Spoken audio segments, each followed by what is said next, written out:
These two brothers, I met them in the beginning of my career. We wasn't shit. Project dudes.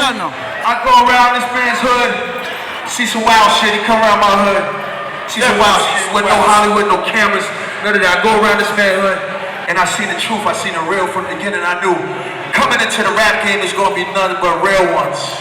So rocking with these brothers here tonight is something that maybe should have happened in the 90s, but fuck that, it's even better tonight. I love y'all. Yeah. Oh, you ain't popular. Hey, yeah. How y'all feel